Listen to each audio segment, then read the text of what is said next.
Hello, today we are talking about 20th century music.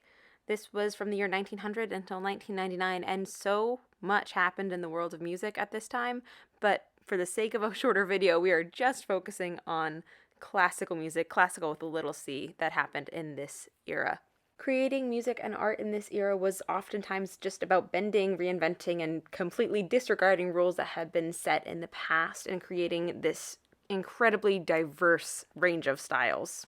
I also feel like in this era in particular, we see how visual art and music can echo each other. They both had less structure, and this is due to the Impressionism that was popular in the late Romantic era, which was carried over into the early 20th century. We also saw minimalism and abstract art becoming quite popular.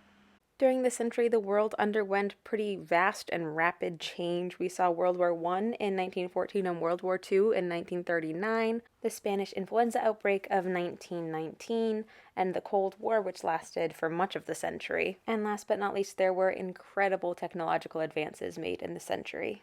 Now, because so much happened in this century, we're just going to do a quick overview of a couple styles. First of all is Impressionism, which started in the Romantic era and continued through to the beginning of the 20th century. This style was the beginning of the stray from traditional tonality, and it focused on evoking images through music. Neoclassicism looked back at the music and rules for music from the classical era and sought to replicate that sound. Experimentalism was funky, and it's just what it sounds like. Composers of this genre would break the mold and see what they could discover experimenting with music. One good example of this is Sonata 5 by John Cage, which uses screws in the strings of a piano to create a really unique sound.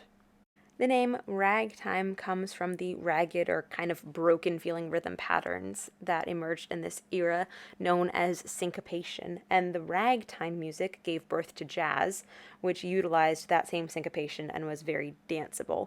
And I have been researching both of these topics quite a bit because they really interest me, so let me know in the comments if separate videos about ragtime and jazz would be of interest to you. Just like in art, minimalism was quite popular in this century, and that used limited music materials in its composition. Shout out to you guys for sticking with me this far. We have 3 more left.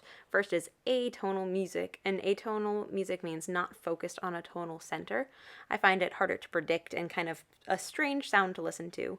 An example of this is called 12-tone row, which is kind of like Sudoku but for music. You have to use all 12 of the individual tones before you can repeat any.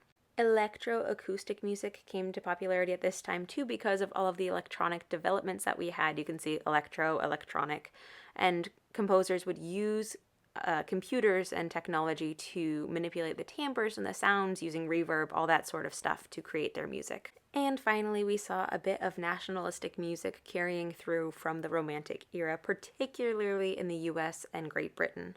Throughout the development of music in the century, both classical and pop, we really see that politics and technology were 2 of the biggest players in creating the many sounds of the 20th century. There is a lot more I could say about music in this era, but I will save that all for a more in-depth video. As always, thank you so much for watching. I really, really appreciate your support in styles such as minimalism.